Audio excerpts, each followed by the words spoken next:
உலகம் உங்களுக்கு ஆற்ற ஆசை, உலகம் உங்களுக்கு ஆற்ற இச்சைகள், உலகம் உங்களுக்கு ஆற்ற பெருமை, உலகம் உங்களுக்கு ஆற்ற புகழ்ச்சிகள் அத்தனையும் பொய்யானது.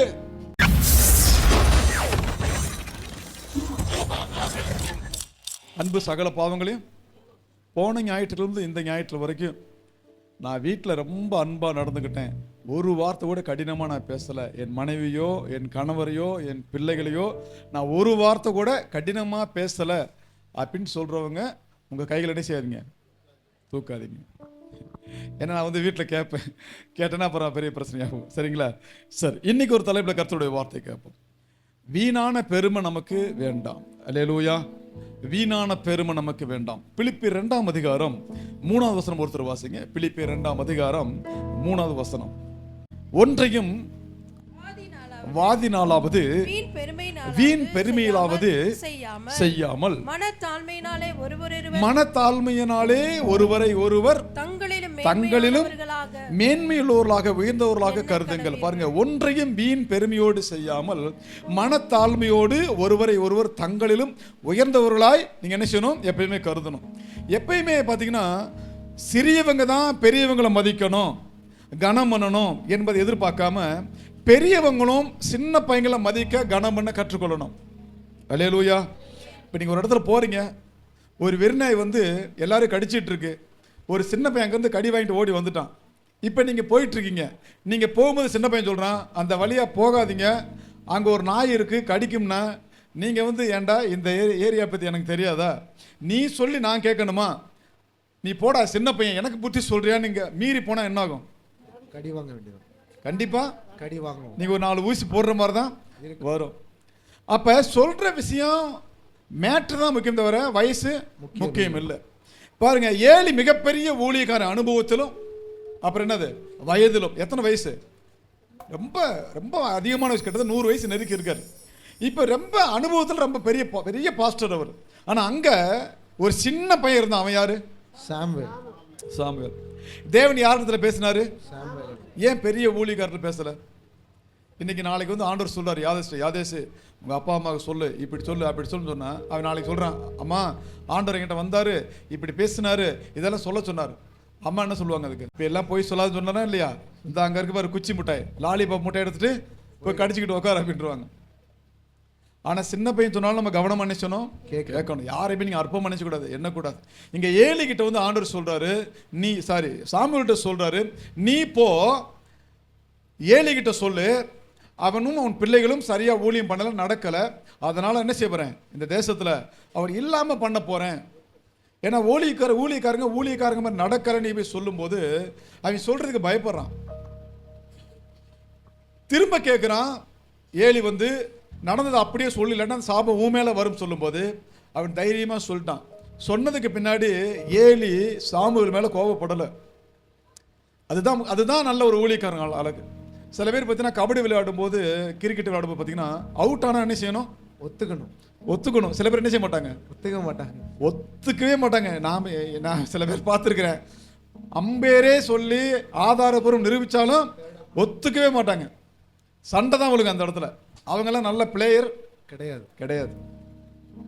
ஒரு முறை டிவியில் கிரிக்கெட் பார்த்துட்டு இருக்கும்போது டெண்டுல்கர் நிற்கிறாரு, ஒருத்தர் பால் போடுறாரு.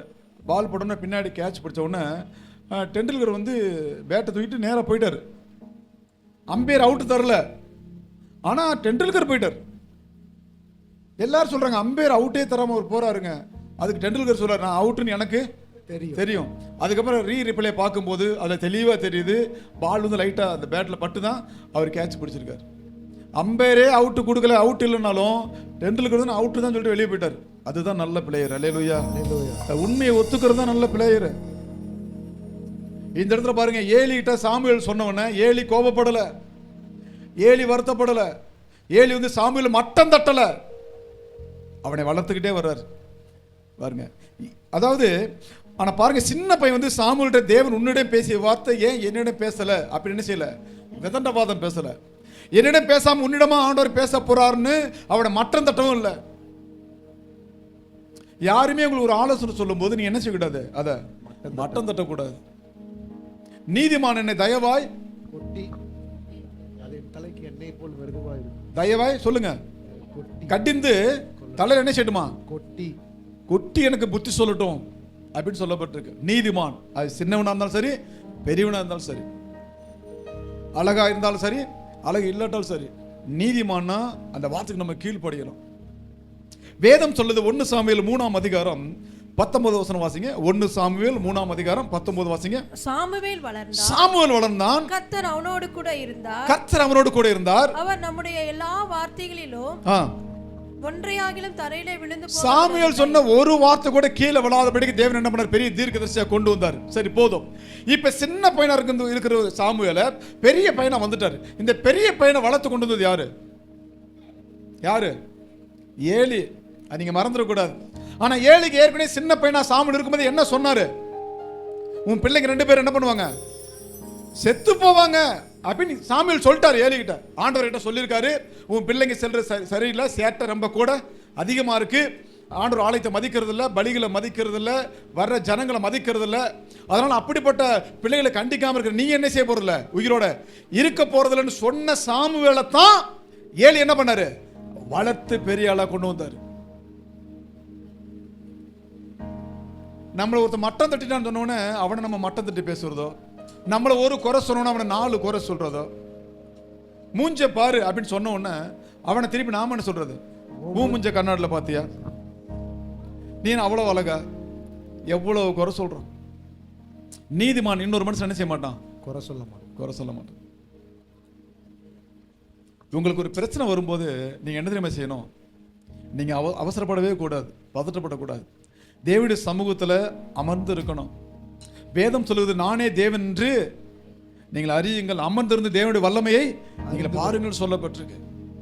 ஒவ்வொரு நாளும் நீங்க எந்த ஒரு விஷயம் செய்யும் போது வீணோடு பெருமையோடு நீங்க செஞ்சிடக்கூடாது.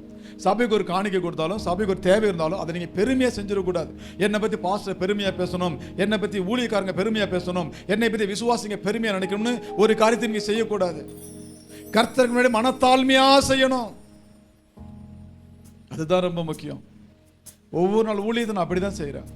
என்னை யாராவது மதிக்கணும், மதிக்கலை, எனக்கு வந்து மாலை போடணும், மரியாதை போடணும், வீட்டில் கெஸ்ட்டாக கூப்பிடணும் நினைக்கிறதே இல்லை. அது தேவையே இல்லை. தேவன் என்னை பார்த்து ஒரு வார்த்தை சொன்னா போதும், உண்மை உத்தமுள்ள ஊழியக்காரனே தேவனுடைய ராஜ்யத்தில் பிரவேசின்னு சொல்ற ஒரு வார்த்தை போதும். வேற எதையுமே உலகத்தில் நமக்கு தேவையில்லை. வேதம் ரொம்ப தெளிவாக சொல்லப்பட்டிருக்கு. சாமுவேல் வளர்ந்தான், அவன் பெரிய தீர்க்கதரிசியானான், அவனை பெரிய அளவில் வளர்த்து கொண்டு வந்தது ஏலி என்ற அற்புதமான ஊழியக்காரன். கொஞ்சம் கூட பெருமைக்கு ஏலி இடம் கொடுக்கவே இல்லை. என்னை பார்த்து ஒரு இப்போ நான் இருக்கிறேன், உங்களை பார்த்து தீர்க்கதரிசி சொல்றேன், உங்க வாழ்க்கையில் நீங்க பெரிய ஆளா வர போறீங்க, முன்னேற போறீங்க, சமுதாயத்தில் பெரிய ஆளா வர போறீங்க, கோடிக்கணக்கான பணம் உங்களுக்கு இருக்க போகுது, வீடு பங்களா ஆஸ்தி அந்த சொன்ன அப்படின்னு நான் தீர்க்கதரிசி சொன்னா நீங்க என்ன பார்த்து என்ன சொல்லுவீங்க? வரவேற்பு அதிகமா இருக்கும் இல்லைங்களா? வீட்டுக்கு வந்தாலும் எனக்கு சாப்பாடு பாஸ்டருக்கு என்ன பிடிக்கும் செஞ்சு கொடுப்பீங்க. இப்போ நான் சொல்றேன், அவ்வளோதாங்க. உங்க வீட்டில் எத்தனை பேர் இருக்காங்க? 3 பேர். முடிஞ்சுங்க. நீங்க சாயங்காலம் ஆண்டவர் சொல்லிட்டாருங்க, நீங்க போய் என்ன செய்யுங்க? மாலை வாங்கிட்டு போயிட்டு குழி தோண்டு பக்கத்தில் படுத்துக்கோங்க. இப்படி நான் ஒரு தீர்க்கதரிசி சொன்னா நான் உங்க வீட்டுக்கு வர முடியுமா? இல்லை நீங்க போய் உங்க வீட்டில் கணவர்கிட்ட சொன்னா உங்க கணவர் முதல்ல என்ன சொல்லுவாரு? அவன் இங்க தானே வர்றான்னு சொன்னா மாலை வாங்கிட்டு அந்த மாலை அவனுக்கே போட்டுருவோம், அந்த குழி அவனுக்கே தோண்டிடுவோம். இதுதான் ரியல், உண்மையா இல்லையா? ஆனா ஏலி கிட்ட சாமுவேல் சொன்ன வார்த்தையை ஏலி என்ன பண்ணாரு? அப்படி கனம்னா அதுக்காக நம்ம மட்டம் தட்டல, சாமுவேல் மட்டம் தட்டல, சாமுவேல் வளர்த்து கொண்டே வந்தான். அதுதான் அற்புதமான ஊழியக்காரர். அல்லேலூயா, அல்லேலூயா. வேதம் சொல்லுது 1 சாமுவேல் 4ஆம் அதிகாரம் 18ஆம் வசனத்துல, 1 சாமுவேல் 4ஆம் அதிகாரம் 18ஆம் வசனம் பாருங்க. அவன் தேவனுடைய பெட்டியை குறித்து சொன்ன உடனே ஏலி ஆசனத்திலிருந்து வாசலின் பக்கமாய் மல்லாக்க விழுந்தான். அவன் கிழவனும் தூளித்தவனுமாய் இருந்தபடியால் அவன் பிடரி முறிந்து செத்து போனான். நல்ல கவனமா கேளுங்க. பெட்டி பிடிக்கப்பட்டது எப்ப? உடன்படிக்கை பெட்டி பிடிக்கப்பட்டது எப்ப? சாமுவேல் நல்லா வளர்ந்ததுக்கு பின்னாடி தான். சாமுவேல் நல்லா வளர்ந்ததுக்கு பின்னாடி தான் அந்த பெட்டி பிடிக்கப்படுது. அதுக்கப்புறம் ஏலி என்ன செய்யறாரு? இறக்குறாரு. அந்த அளவுக்கு ஒரு வாலிபனா ஒரு பெரிய அளவில் சாமுவேலை கொண்டு வராரு ஏலி. சாமுவேல் மேல இருக்கிற அந்த தரிசனம், தீர்க்க தரிசனம் வரத்தை ஏலி என்ன பண்ணாரு? அனல் மூட்டி எரிய விட்டாரு. இன்னைக்கு நம்முடைய சபையில பாக்குறீங்க, நிறைய வாலிபர்ல பாக்குறீங்க, நிறைய பிள்ளைகளை பாக்குறீங்க. யார் சபைக்காக நல்லா உழைக்கிறாங்க, வர்றாங்களா போறாங்க, நீங்க பார்த்தவங்க என்ன செய்யணும்? அவளை வளர்த்து வர்றதுக்கு பூஸ்ட் பண்ணணும், என்கரேஜ் பண்ணணும். தம்பி இன்னும் கொஞ்சம் நல்லா கீபோர்டு வாசி, இன்னும் கொஞ்சம் ரிதம் போர்டு வாசி, இன்னும் கொஞ்சம் கிட்டார் வாசி, ஆண்டவர் உயர்த்துவார், உனக்கு என்ன தேவை சொல்லு, ஏதாவது உனக்கு செய்யறப்பா அப்படி சொல்லி அவளை நம்ம என்கரேஜ் பண்ணும்போது அவன் இன்னும் ஆண்டோட ஆலயத்தில் அதிகமாக ஓடுவான். அல்லேலூயா. இன்னைக்கு நிறைய வாலிப பிள்ளைகளை பார்க்குறோம், எல்லாம் கெட்டு போய் சபைக்கு வராம தண்ணி அடிச்சுட்டு தம் அடிச்சுட்டு கூலி போயில போட்டு கஞ்சா இழுத்துக்கிட்டு வெறும் சண்டை இழுத்துட்டு இருக்கிறாங்க நிறைய பேர். ஆனா சபைக்கு வர 4 பேர் ஒரு நல்ல வாலிபரா இருந்தா அந்த 4 பேர் மூலமா 40 வாலிபர் ரட்சிக்கப்படுவாங்க. அந்த 40 பேர் சபைக்கு வரும்போது அந்த 40 பேரோட குடும்பம் நல்லா இருக்கும். அதுக்கு நாம ஒரு ஜீவ ஊற்றா இருக்கணும். அல்லேலூயா. இன்னைக்கு நான் உங்க முன்னாடி நான் நிக்கிறேன்னா எனக்கா யாரோ ஒருத்தர் என்ன பண்ணாங்க, ஜெபம் பண்ணாங்க, யாரோ ஒருத்தர் காணிக்கை கொடுத்தாங்க, யாரோ ஒருத்தர் என்ன ஆவிக்குரிய வகையில வளர்த்தாங்க. என்ன ரட்சிப்புல நடத்துறவர் இன்னைக்கு வரைக்கும் உயிரோடு இருக்கிறான்னு எனக்கே தெரியாது. அதுக்கப்புறம் நான் அவர் பார்க்கவே இல்லை. இன்னைக்கு நான் ஒரு ஊழியக்காரர் இருக்கிறது நினைச்சா ரொம்ப சந்தோஷப்படுவார். ஆனா ஒரு உயிரோடு இருக்கிறார் இல்லையான்னு எனக்கு தெரியல. வீண் பெருமையாக நம்ம ஆராதிக்கும் போது அது ரோட்டில் நடக்கிற இசை கச்சேரிக்கு சமம். ஒரு பெருமையான ஒரு கீபோர்டு வாசிக்கிறதோ, பெருமையான ரிதம் அடிக்கிறதோ, ஒரு பெருமையா வந்து பாட்டு பாடுறதோ, ரோட்ல நாடக கச்சேரி நடக்குதா இல்லையா? அவன் யாருக்காக வாசிக்கிறான்? ஆடியன்ஸுக்காக வாசிக்கிறான். நாம யாருக்காக வாசிக்கிறோம்? தேவனுக்காக வாசிக்கிறோம். அவன் ஆடியன்ஸை கவர் பண்றதுக்காக டான்ஸ் ஆடுறான், நம்ம தேவனை கவர் பண்றதுக்காக நம்ம பாட்டு போடுறோம், ஆராதிக்கிறோம். அப்ப எந்த ஒரு விஷயத்தையும் வீண் பெருமையா நம்ம செஞ்சிடக்கூடாது. ஒரு காணிக்கை கொடுத்தாலும், பாட்டு பண்ணாலும், சபையை கூட்டினாலும், சபையோட வேலைக்கு எடுத்தாலும் அது வீண் பெருமையா செஞ்சிடக்கூடாது. 1 பேதுரு 5ஆம் அதிகாரம் 5ஆம் வசனம் வாசிங்க. நீங்கள் எல்லாரும் ஒருவருக்கொருவர் கீழ்ப்படிந்து மனத்தாழ்மையை அணிந்து கொள்ளுங்கள். வசனம் வாசிங்க. அந்தபடி இளைஞரே மூப்பருக்கு கீழ்ப்படியுங்கள். நீங்கள் எல்லாரும் ஒருவருக்கொருவர் கீழ்ப்படிந்து மனத்தாழ்மை அணிந்து கொள்ளுங்கள். பெருமையுள்ளவர்களுக்கு தேவன் என்ன பண்றாரா? எதிர்த்து நிற்கிறார். தாழ்மையுள்ளவர்களுக்கு கிருபை அளிக்கிறார். பாருங்க, நீங்கள் எல்லாரும் ஒருவருக்கொருவர் கீழ்ப்படிந்து மனத்தாழ்மை அணிந்து கொள்ளுங்கள். பெருமை இல்லாம, மனமேட்டுமை இல்லாம தேவ சமூகத்தில் நின்று பாருங்க. ஆரம்ப காலத்தில் நீங்க எப்படி எங்க இருந்தீங்க, இன்னைக்கு தேவன் உங்களை எந்த ஸ்தானத்தில் கொண்டு வந்து உங்களுக்கு தெரியும். தேவனுடைய பிள்ளைகளிடத்துல கர்வம் இருக்காது. தேவனுடைய பிள்ளைகளிடத்துல பெருமை இருக்காது. தேவனுடைய பிள்ளைகளிடத்துல உதாசீனப்படுத்துற குணம் இருக்காது. தேவனுடைய பிள்ளைகளிடத்துல பொய்யும் பிராடும் பித்தலாட்டம் இருக்காது. தேவனுடைய பிள்ளைகளிடத்துல ஒருவனை குற்றம் சாட்டுற குணம் இருக்காது. தேவனுடைய பிள்ளைகளிடத்துல யாரையும் அற்பமாய் கீழ்த்தரமாய் ஒருவனை எண்ணாது, வையாது, பேசாது, திட்டாது. தேவனுடைய பிள்ளைங்க எவ்வளவு உயரத்துக்கு போனாலும் தாழ்மையில தரிச்சு நிற்பாங்க. அல்லேலூயா. எவ்வளவு உயரத்துக்கு போனாலும் தாழ்மையில் ஒரு கர்த்தர் கண்ணோக்கி பார்க்கிற என்ன தெரியுமா அர்த்தம்? என்ன சொல்லுங்க? தாழ்மையில் ஒரு கர்த்தர் கண்ணோக்கி பார்க்கிற என்ன அர்த்தம்? எல்லாருக்கும் ஒரு சான்ஸ் கொடுப்பார். உங்களுக்கும் எனக்கும் தாழ்மையா இருக்கும் ஒரு சான்ஸ் கொடுப்பார். நம்ம உயர்த்தி தேவன் அளவு பார்ப்பார். அந்த உயர்ந்த இடத்துல போனதுக்கு பின்னாடி நமக்குள்ள பெருமை வந்துச்சுன்னா ஆண்டவர் என்ன பண்ணுவார்? கீழே தள்ளி விட்டுருவார். அடிக்கடி ஐயா சொல்லுவார், சாத்தான் நல்லா உயர்த்தி கொண்டு போவானா உலக பிரமாணம் ஓடும்போது. நல்ல ஏணி மரம் வச்சு 100 அடிக்கு ஏற்றி விடுவான். 99 அடி போனவுடனே கீழே காலை வர விட்டுருவான். மேலேருந்து விழுந்தா என்னங்க அடி ரொம்ப பலமாக இருக்கும். உயிர் சேதம், பொருட்சேதங்கள், குடும்பத்தில் ஒரு பெரிய ஒரு பொருளாதார பற்றாக்குறையே வந்துடும். குடும்பமே அழிஞ்சு போயிடும். சாத்தானுடைய எந்த வார்த்தைக்கு நம்ம செவி கொடுத்துடக்கூடாது. உலக பிரகார இன்பத்துக்கு நம்ம செவி கொடுத்துடக்கூடாது. நம்ம ரொம்ப கவனமாக இருக்கணும். ஆனால் தேவன் கொடுக்கிற அந்த கணம், மதிப்பு, மரியாதை நீங்க எங்க போனாலும் குறையாது. அல்லேலூயா. 100 ரூபாய நீங்க கசைக்கு கீழே போட்டு எடுத்தாலும் அதுக்கு மதிப்பு என்னதான்? 100 ரூபா தான். குப்பையில போட்டால் அது மதிப்பு 100 ரூபா தான். சாக்கடையில் போட்டால் திரும்ப எடுத்து பார்த்தா அது மதிப்பு 100 ரூபா இருக்கும். நீங்க தேவனுடைய பிள்ளைங்க, எங்க போனாலும் உங்க மதிப்பு நீங்க குறையிற மாதிரி நீங்க நடந்து கொள்ளவே கூடாது. அல்லேலூயா. ரொம்ப கவனமா இருக்கணும். சண்டே எங்க கூட்டாலும் நான் போக மாட்டேன், வேலைக்கு போக மாட்டேன், வேற எங்கேயும் போக மாட்டேன். முதல்ல ஆராதனை தான். இன்னைக்கு வரைக்கும் நான் உயிரோடு இருக்கு திரும்பி பார்க்கும்போது தேவனுக்கு நான் நன்றி சொல்றேன். அல்லேலூயா, அல்லேலூயா. எந்த ஒரு விஷயத்தையுமே தேவனுடைய சமூகத்தில் நம்ம ஒப்பு கொடுத்தேன்னு சொன்னோம். பெருமை இல்லாம, மனமேட்டு இல்லாம தேவ சமூகத்தில் நின்று பாருங்க. கர்த்தர் பெரிய காரியங்களை செய்வார்.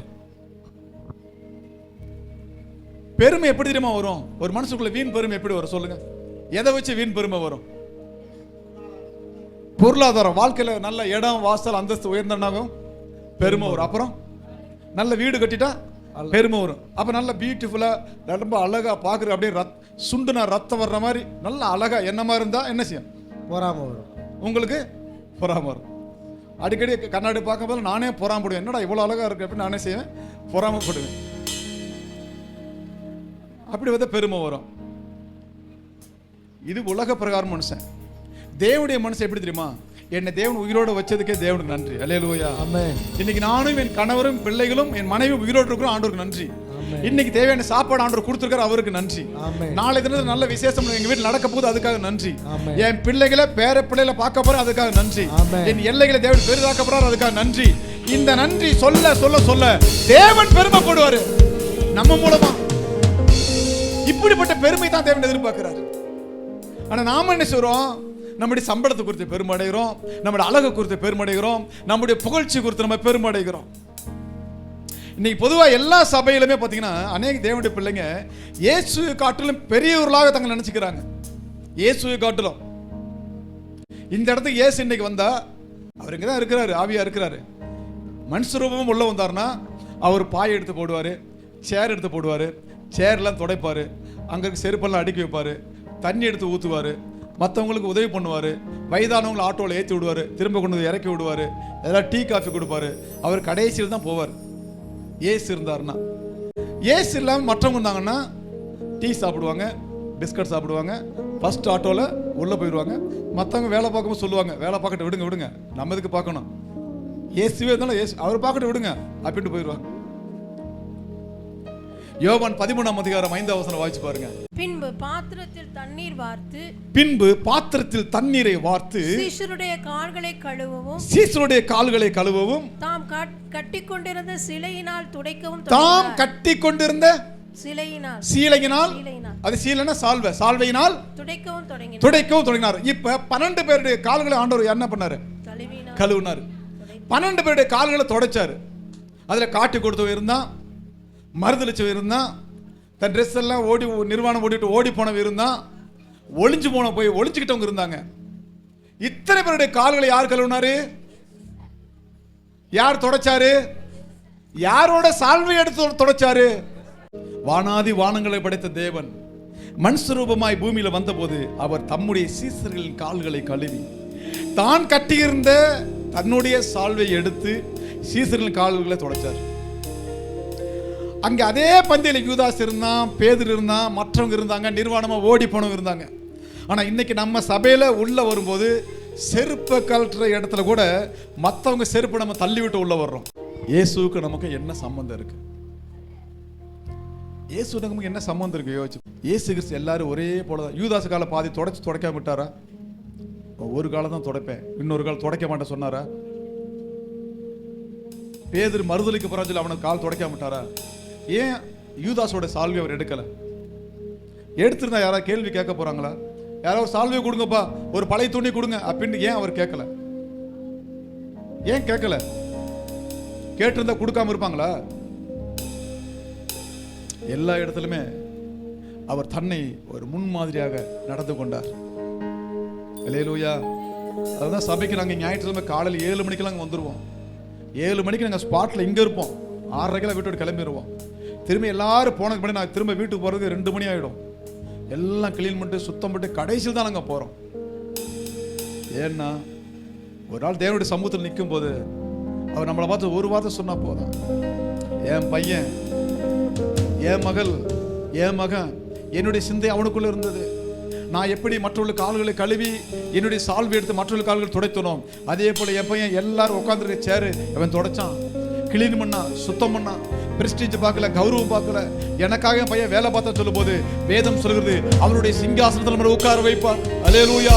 பரலோகத்தில் கோடிக்கணக்கான தேவதூதர்கள், கேருபீன்கள், சேராபீன்கள் மத்தியில தேவன் நம்ம உயர்த்தி பேசுவாரு.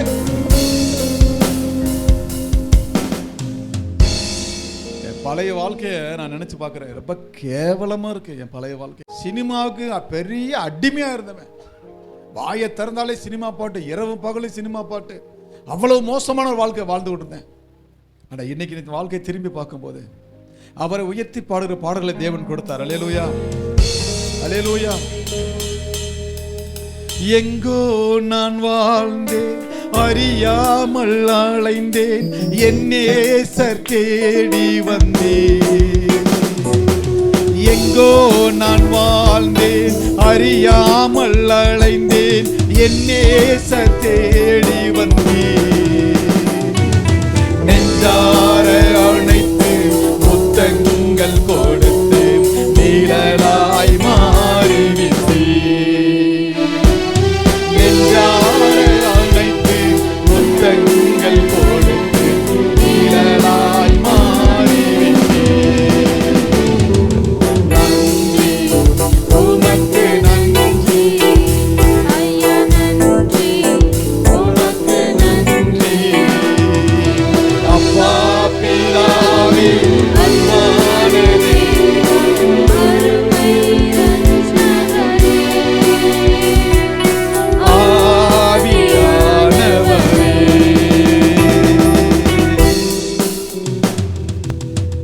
உங்களுக்குள்ள பெருமை இருக்கதா இல்லைன்னு இப்போ டெஸ்ட் பண்ணிடலாமா?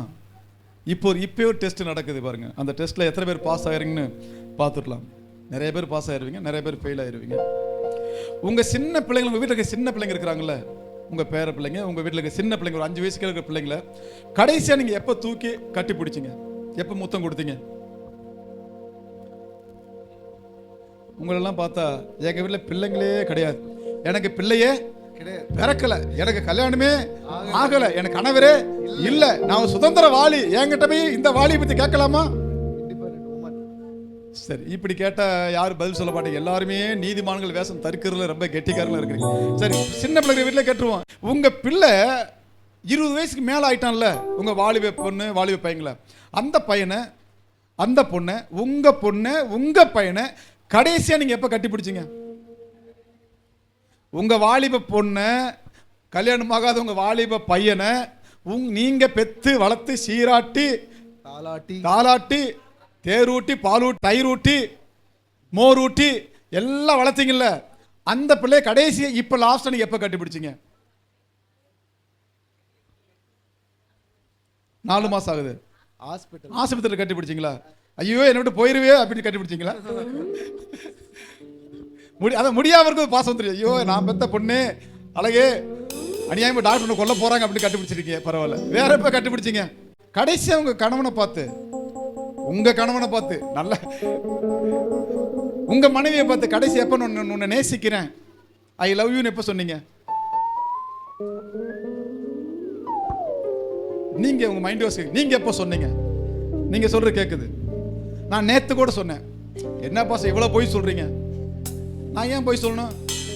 சிஸ்டர் பாப்பா ஏஞ்சல் இருக்கிறேன், ஏஞ்சல் நான் கடைசியா உங்க அத்தையை பத்தி எப்ப நான் சொன்னேன்? ஐ லவ் யூ சொன்னேன் நேத்து நைட்டு சொன்னேன். என் ஒய்ஃப் சொன்னாங்க அதுக்கு பதில், நான் எல்லாம் உங்களை லவ் பண்ண மாட்டேன், உங்களை ஐ லவ் யூ சொல்ல மாட்டேன். நான் நீ சொல்லாத போ, நான் சொல்லக்கூடிய ஒரே ஒரு ஜீவி நீ மட்டும்தான். இந்த ஜீவனை விட்டு வேற எங்க சொன்னோம்னா அடி பின்னி எடுத்துருவாங்க. கடைசியா உங்க பொண்ணு உங்க பையனை ஒரு முறை கூட நீங்க கட்டி பிடிக்கலங்க, ஒரு முறை அணைச்சி தம்பி நான் இருக்கிறேன்டா, அம்மா இருக்கிறேன்டா, அப்பா இருக்கிற, கடைசியா உங்க பொண்ணை ஒரு முறை கட்டி பிடிக்கிறது உங்களுக்கு பெருமை என்ன செய்யுது? தடுக்குதுங்க. உங்க கர்வம் உங்க பெருமை தான் தடுக்குது. எப்ப சின்ன பிள்ளை மாதிரி எப்ப பார்த்தாலும் கட்டி பிடிச்சி பேசி நான் இருக்கிறேன்டா தம்பி, நான் இருக்கிறேன், அம்மா இருக்கிறேன்டா, பயப்படாதான்னு எப்ப பார்த்தாலும் அந்த வார்த்தை ஒரு முறை நீங்க கட்டி பிடிச்சி பாருங்க உங்க பிள்ளைகளை.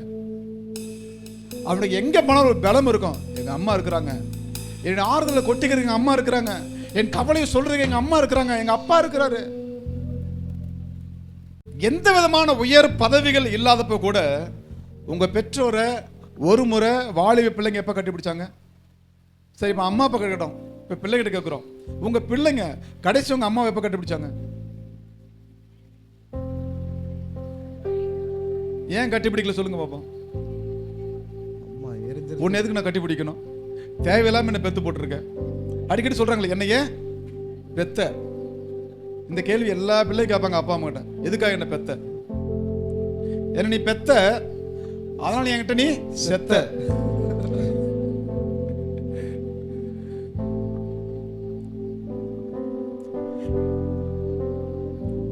பெருமை தான் தடுக்குது எல்லா இடத்துலயும். அன்பு சகலத்தை என்ன செய்யுமா? தாங்கும். அன்பு சகலத்தையும் சகிக்கும். அன்பு சகலத்தையும் விசுவாசிக்கும், நம்பும். பெருமையை உள்ள வந்துட்டா சொந்த உறவுல கூட தூரம் ஆயிரும். பெருமை உள்ளவனுக்கு தேவன் எப்படி நிற்கிறாரா? ஒவ்வொரு சீசர்களை ஆண்டவர் கட்டி பிடிச்சார். நான் இருக்கிற தைரியமாக ஒவ்வொரு அவர் பலம் கொடுத்தார். இன்னைக்கு நம்முடைய பிள்ளைங்க, நம்ம சோறுட்டி வளர்த்த பிள்ளைங்க ஒரு 15 வயசு மேலே போனால் அவனை என்ன செய்ய மாட்டோமா? என்ன செய்ய மாட்டேங்கிறான்? சும்மா ஒரு லைட்டாக கூட தொடுறது கூட இல்லை. நான் இருக்கிறேன்டா தைரியமாக இருன்னு சொல்கிறது இல்லை. எப்பயும் கண்டிச்சுக்கிட்டே இருக்கிறோம். அங்கே போகாது, இங்கே போகாது, இதை செய்யாத, அதை செய்யாத. என்னைக்கா கடைசி உங்கள் அம்மா உங்கள் அப்பா உங்களை பார்த்து, இல்லை உங்கள் பிள்ளைங்க அப்பா அம்மா பார்த்து, அம்மா உங்களுக்கு என்ன வேணும் சொல்லுங்கள், நான் வாங்கி தரேன், கடைசியாக எப்போ கேட்டாங்க? நேற்று கேட்டாங்களா? தயிர் வடை வேணும்னு கேட்டாங்களா? பரவாயில்ல, பின்னாடி ஒரு கை தூக்குது, ரொம்ப சந்தோஷம். நான் என்ன சொல்றேன்னா, இனிமேல என்ன செய்யுங்க, நீங்க ஃபாலோ பண்ணுங்க. நான் என்ன சொல்றேன், உங்க பெருமையை தூக்கி ஓரமா வச்சிட்டீங்கன்னா அன்பு சகிக்கும். அல்லேலூயா. உங்க பிள்ளைங்களை தோல் மேல கை வச்சு, ஆம்பளை பிள்ளை தோல் மேல கை வச்சு, தம்பி தைரியமா இருடா, அப்பா நான் இருக்கிறேன்டா, அம்மா நான் இருக்கிறேன், கவலைப்படாத ஒரு வார்த்தை சொல்லி பாருங்க. அவன் திரும்ப என்ன செய்வான்? தாய் 8 அடி பஞ்சா குட்டி. சும்மா சொல்லுங்க, நீங்க ஒரு வார்த்தை பேசி பாருங்க, 2 வார்த்தை உங்கள்கிட்ட பேசுவான். அவனுக்கு ஒரு நம்பிக்கை கிடைக்கும். எங்க போனாலும் என் பிரச்சனை பேசுறதுக்கு எங்க அம்மா இருக்கிறாங்க, என் பிரச்சனை எங்க அப்பா அம்மா என்ன செய்வாங்க? சால்வ் பண்ணுவாங்க. நீங்க அடிக்கடி மிரட்டிக்கிட்டு ஊற்றிக்கிட்டு அப்படி இரு இப்படி இரு அப்படி போய் இப்படி சொன்னா சொல்ல மாட்டான். மோசே என் வீட்டில் எங்கும் உண்மையுள்ளவன் ஏன் தேவன் சொன்னார் சொல்லுங்க? மோசே என் வீட்டில் எங்கும் உண்மையுள்ளவன் ஏன் சொன்னார்? உண்மையா இருந்தா உண்மையில சொன்னார். ஏன் ரீசனை சொல்லுங்க. உண்மைனா எதை வச்சு உண்மை? தேவன் ஒரு வார்த்தை சொன்னாலும் 1000 அர்த்தம் இருக்கும், நல்லா புரிஞ்சுக்கணும். அதுல ஒண்ணுதான், மோசே தன் மாமனை எப்படி நடத்தினாரு? மோசே தன் மாமாவை எப்படி நடத்தினாரு? மோசே மிகப்பெரிய உயர்ந்த அந்தஸ்தில் இருக்காரு. கிட்டத்தட்ட 50 லட்சம் ஜனங்களுக்கு மேல இருக்கிறாங்க. 50 லட்சம் ஜனங்களுக்கு மேல பெரிய அதிகாரியா தேவன் யாரை வச்சிருக்காரு? மோசே வச்சிருக்காரு. மோசே ரட்சிக்கப்பட்ட ஒரு மாமா, ரட்சிக்கப்படாதவர். மாமா பேர் என்னது? எத்திரோ. சரிங்களா? எத்திரோ என்ன ரட்சிக்கப்படல. அவர் மீதியான தேசத்தில் இருக்கிற ஒரு மனுஷன். அவங்க மனைவி ரட்சிக்கப்பட்டாங்க, நமக்கு தெரியல. அவங்க பிள்ளைங்க ரட்சிக்கப்பட்டாங்கன்னு தெரியல. ஆனா பாருங்க, எபிரேயர் 3ஆம் அதிகாரம் 2ஆம் வசனம் சொல்லுது. எபிரேயர் 3ஆம் அதிகாரம் 2ஆம் வசனம், மோசே தேவனுடைய வீட்டில் எங்கும் உண்மையுள்ளவன் போல, உண்மையுள்ளது போல இவரும் நம்மை ஏற்படுத்தினவருக்கு உண்மையுள்ளவராய் இருக்கிறார். இந்த இவரும் இருக்கிற இடத்துல உங்க பேர் போட்டுக்கோங்க. மோசே தேவனுடைய வீட்டில் எங்கும் உண்மையுள்ளவர் போல, உங்க பேர் சொல்லி சொல்லுங்க. நேசமணி தம்மை ஏற்படுத்தினவருக்கு உண்மையுள்ளவராய் இருக்கிறார். உங்க பேர் போட்டு நீங்களும் தம்மை ஏற்படுத்தினவருக்கு உண்மையுள்ளவரா இருக்கிறீங்க. இப்ப யாத்திராகமம் 18ஆம் அதிகாரம் 6, 7, 2 வசனங்களை வாசிங்க. யாத்திராகமம் 18ஆம் அதிகாரம் 6ஆம் வசனம் 7ஆம் வசனம் வாசிங்க. எத்திரோ என்னும் உம்முடைய மாமனாகிய நானும் உம்முடைய மனைவியும் அவனோடு கூட அவளுடைய 2 குமாரரும் இடத்தில் வந்திருக்கிறோம் என்று மோசேக்கு சொல்லி அனுப்பினான். அப்பொழுது மோசே தன் மாமனுக்கு எதிர்கொண்டு போய் அவனை வணங்கி முத்தம் செய்தான். ஒருவரை ஒருவர் விசாரித்துக் கொண்டு கூடாரத்துக்குள் விசாரித்தான். இங்க பாருங்க, மோசே தன் மாமனுக்கு எதிராக வேகமாக போய் தன் மாமனை என்ன பண்ண? வணங்கி. கடைசியா உங்க மாமாவை எப்போது வணங்குனீங்க? மாமா வணக்கம் மாமா. கடைசியா உங்க மைண்ட் வாய்ஸ் கேக்குது. வீட்டுக்காரரையே நாங்க வணங்க மாட்டோம், இனி வீட்டுக்காரர் அப்பா வேற வணங்குவோமா? வீட்டுக்காரே எங்களை கண்டா ஓடுவாரு, இனி அவர் அப்பா சேர்க்கவே மாட்டோம்ல. தன் மாமனை வணங்கி தன் மாமனை முத்தம் செய்தான். யாரு? மருமகன். முத்தம் செய்தான். தன் மாமனை கட்டிப்பிடித்து கட்டிப்பிடிக்காம செய்ய முடியாது, கொடுக்க முடியாது. ஒருத்தர் முத்தம் எப்படி கொடுப்பீங்க? ஒரு சின்ன பையனை தள்ளி இப்படி கொடுப்பீங்களா? பக்கத்துல இருந்து கையை வச்சு கட்டிப்பிடிச்சா முத்தம் கொடுக்க முடியும் இல்லைங்களா? 40 லட்சத்துக்கும் அதிகமான ஜனங்களுக்கு மோசே தான் அதிபதி. ஒரு நாட்டோட அதிபதியான அவனுக்கு கொஞ்சம் கூட ஈக்குவலான பதவி, அதாவது சுப்ரீம் கோர்ட் ஜட்ஜு கூடிய பதவி, பவர் அவனுக்கு. ஆனா பாருங்க, மோசே ஜெபம் பண்ணுனா வானத்து மண்ணா பொழியும் இல்லைங்களா? மோசே ஜெபம் பண்ணுனா செங்கடல் வழிவிடும். மோசே ஜெபம் பண்ணுனா காடைகள் கடல் போல கரக்க திரல்ல கடல் போல வந்து கொட்டும். மோசே ஜெபம் பண்ணா கண்மலையில இருந்து சுத்த தண்ணீர் வரும். அவ்வளவு மோசே கொஞ்சம் கூட பெருமைக்கு இடம் கொடுக்காம ரட்சிக்கப்படாத தன் மாமன் வரும்போது ஓடி போய் அவனை கட்டி பிடித்து முத்தம் செய்து வீட்டுக்குள்ள கொண்டு வந்தான். அவ்வளவு பெரிய ஜட்ஜு போஸ்டிங்ல இருக்கும்போது அதை விட்டு தன் மாமனை வரவேற்றான்.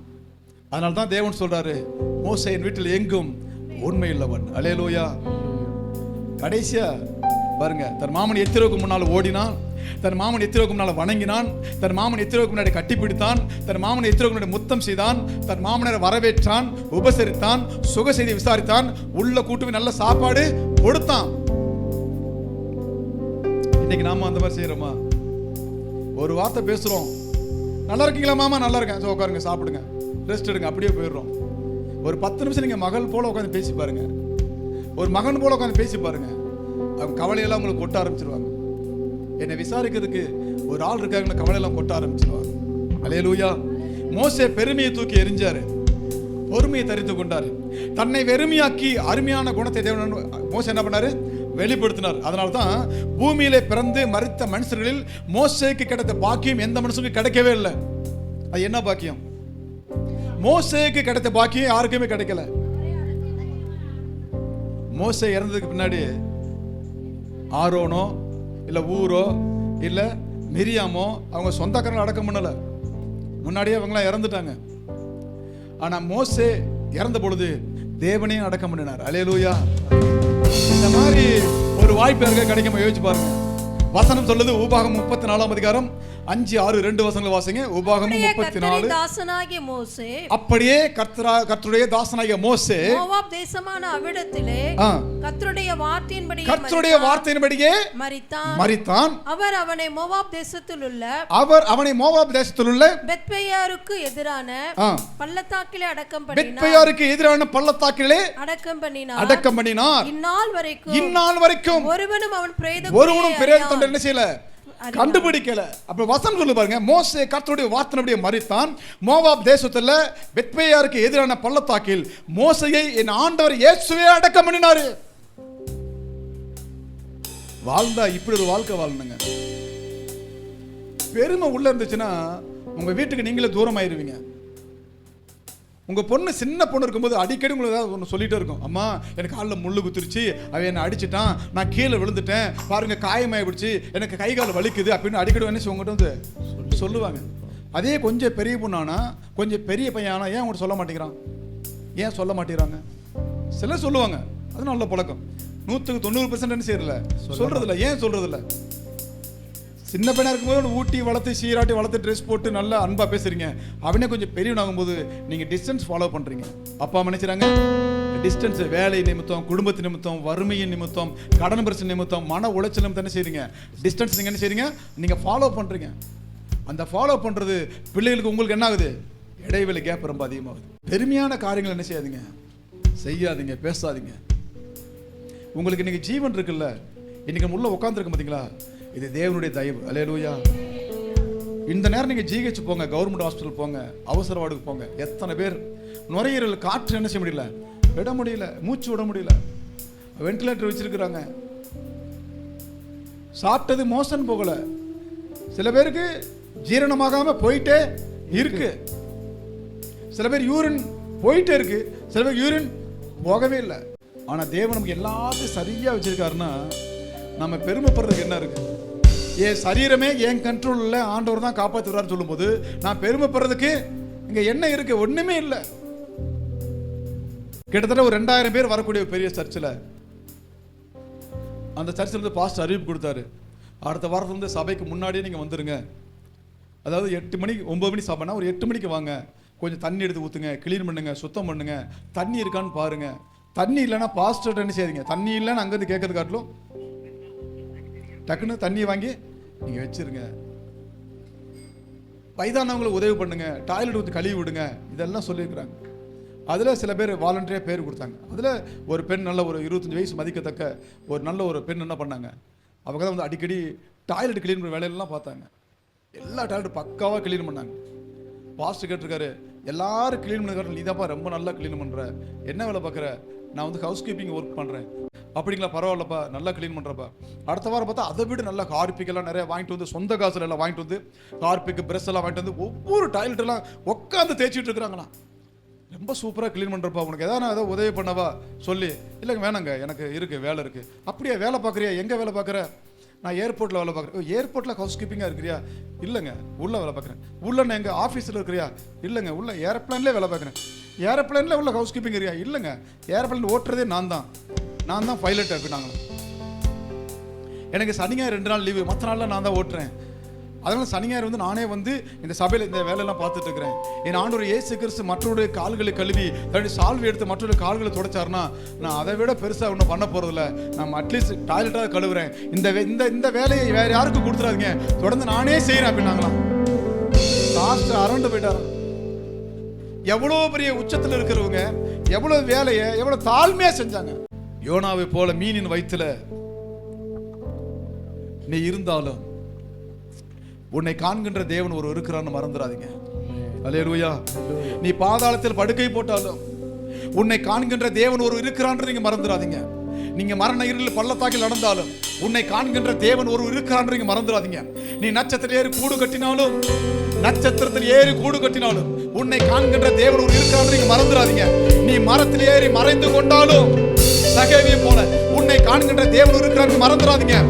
ஆழமான கடல்ல நீ தவறி விழுந்தாலும் பேதுரு போல விழுந்தாலும் உன்னை காண்கின்ற தேவன் இருக்கிறான்னு மறந்துடாதீங்க. உன்னை சிங்க கபியிலே தானியேல் போல தூக்கி போட்டாலும் உன்னை காண்கின்ற தேவன் இருக்கிறான்னு மறந்துடாதீங்க. உன்னை அக்கினியில சுட்டெரிக்க நினைத்தாலும் சாத்ராங்க மேசேக்கு ஆபேத்நேகோ போல உங்களை அக்கினியில போட்டாலும் உங்களை காண்கின்ற தேவன் இருக்கிறான்னு மறந்துடாதீங்க. தண்ணீரே இல்லாம பாலைவனத்துல ஆகாரை போல நீங்க இருந்தாலும், ஐயோ என் பிள்ளை சாக போகிறது நீங்க புலம்பினாலும் உங்களை காண்கின்ற தேவன் ஒரு இருக்கிறாங்க மறந்துடாதீங்க. நீ சிறைச்சாலையில் சங்கிலி கட்டப்பட்டு பவுலை போல ஷீலாவை போல பேதுருவை போல இருந்தாலும் உன் விலங்குகளை அகற்றக்கூடிய தேவன் ஒரு இருக்கிறான்னு நீங்க மறந்துடாதீங்க. இவ்வளவு கஷ்டப்பட்டாலும் உன்னோடு இருக்கிற தேவனுக்கு காரணம், உன்னோடு இருப்பது காரணம் தெரியுங்களா? தேவன் உன்னோடு இருப்பது ஒரே ஒரு காரணம், நம்ம பெருமை இல்லாம இருந்தாதான். அல்லேலூயா. ஆனா நம்ம பெருமையோடு இருந்தோம்னா தேவன் நம்மோடு இருக்க மாட்டார். அவர் நம்ம விட்டு தூரமா போயிடுவார். பெருமை நம்மளை தேவனிடத்துல பிரிக்கும். எதெல்லாம் பெருமை தெரியுங்களா? சுருக்கமா சொல்றேன். உனக்கு வீடு இல்லையா, எனக்கு நல்ல வீடு இருக்கு சொல்றது பெருமை. இன்னொரு மனுஷனை ஹேக் பண்ணி பேசுறது, இன்னொரு மனுஷனை வருத்தப்பட்டு பேச வைக்கிற அத்தனையும் பெருமை தான். தேவனே பெருமை உள்ளவனுக்கு ஏத்துனா நாம எப்படி வாழ முடியும்? அப்ப நீங்க நினைக்கலாம், என்ன பாஸ்டர் அப்படி சொல்றீங்க? எங்க ஊர்ல ரொம்ப பேர் இருக்கிறாங்க, பெரிய வீடு வாசல் கட்டிட்டு அநியாயமா சம்பாதிக்கிறாங்க, பேசுறதெல்லாம் பெருமையான பேசுறாங்க. பேசுற வார்த்தை எப்படி வார்த்தை பேசுறாங்க? வெறும் பெடாய வார்த்தை. அப்படி என்னது? மாட்டாடுதுன்னு பெடாயிரா பெடாய வார்த்தை. அது பெருமையான பேசுறாங்க. அவங்க எல்லாம் நல்லா தானே இருக்கிறாங்க. அவங்களுக்கும் தேவனுக்கும் சம்பந்தம் இல்லை. அவங்க மரித்தாலும் தேவனிடத்துல போக போறது இல்லை. உங்களையும் என்னையும் ஏன் தேவன் சிருஷ்டிக்கிறார் தெரியுமா? உங்களையும் என்னையும் ஏன் தேவன் இவ்வளவாய் ஒரு வசனத்தை சொல்லி மேம்படுத்துகிறார் தெரியுமா? ஒரு நாள் இந்த உலகத்தின் ஓட்டத்தை முடிக்கும் போது நம்ம அவரோடு இருக்க போறோம். அல்லேலூயா. அதுக்காக தான் நம்ம சீர்படுத்துறார் தேவன். உங்க ஆண்டவர் நல்லா அழகா வச்சிருக்காரா? ஆண்டவர் நன்றி சொல்லுங்க. உங்க வாய்ஸ் ரொம்ப நல்லா இருக்கா? அது ஆண்டவருக்கா பயன்படுத்துங்க. உங்க கை கால் நல்லா இருக்கா? அது கர்த்தருக்கா வேலை செய்யுங்க. மற்றவங்களுக்கு உதவி பண்ணுங்க. நீங்க இல்லாதப்ப உங்களை குறித்து மற்ற விசுவாசிங்க சொல்லணும். உண்மையில அந்த அக்கா, அந்த அண்ணன், அந்த பாப்பா சபையில ரொம்ப நல்லா வேலை பார்த்தாங்க. அவங்க இல்லாத ஒரு வெற்றிடமா இருக்கு. அவங்க இடத்தை யாரும் நிரப்ப முடியாது. அவ்வளவு அழகா சபையில மனத்தாழ்மையா நடந்துக்கிட்டாங்க. பெருமையே கிடையாது. சர்ச்சுக்காக, ஆண்டவருக்காக, தன் ரத்தம் சிந்தி ஜீவனை கொடுத்த தேவனுக்காக உண்மை உத்தமா வேலை பார்த்தாங்க. கொஞ்சம் கூட கோபப்பட மாட்டாங்க. கொஞ்சம் கூட பெருமையா இருக்கிறதுல, கொஞ்சம் கூட அவங்க மற்றவங்களை வருத்தப்பட்டு பேச வைக்கிறதுல ரொம்ப ஞானமா நடப்பாங்க. அந்த மாதிரி ஒரு அம்மா, அந்த மாதிரி ஒரு அக்கா, அந்த மாதிரி ஒரு பையன், அந்த மாதிரி ஒரு அண்ணன் கிடைக்கிறது ரொம்ப ரொம்ப கஷ்டம். ஏசு இருக்கிறப்ப சீசர்களுக்கு இயேசுவோட அருமை தெரியல. அவர் இல்லாதப்ப ஏங்குனாங்க, அழுதாங்க, வருத்தப்பட்டாங்க. பரிசுத்த ஆவியானவர் வந்ததுக்கு பின்னாடி தான் அவங்க பலம் அடைஞ்சாங்க. அல்லேலூயா. எந்த ஒரு காரியத்தையும் பெருமையா செய்யாதீங்க.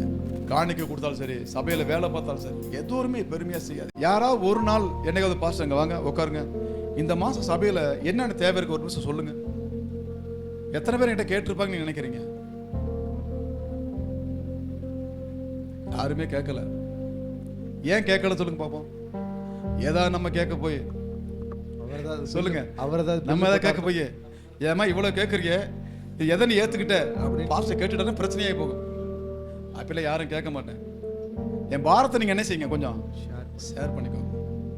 பெருமை நமக்குள்ள இருந்துச்சுன்னா நம்ம வாழ்க்கை என்னைக்குமே வெறுமையாக தான் இருக்கும். இது நீங்கள் புரிஞ்சுக்கணும். எதை குறிச்செல்லாம் பெருமை நீங்கள் ஆடுறீங்க?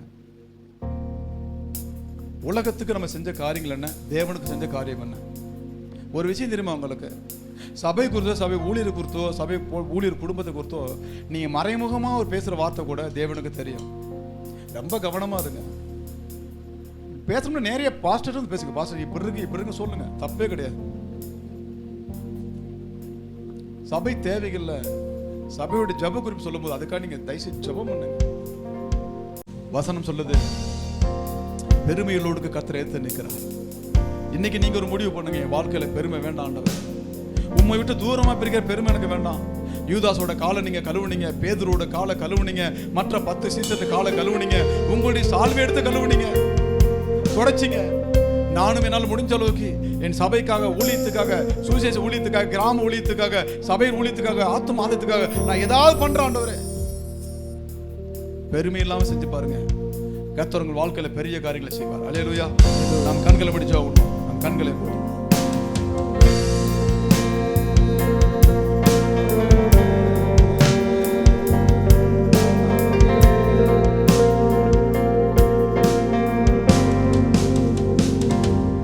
பரிசுத்தமுள்ள பிதாவே, இந்த வேலைக்காக நாங்கள் ஜெபிக்கிறோம்.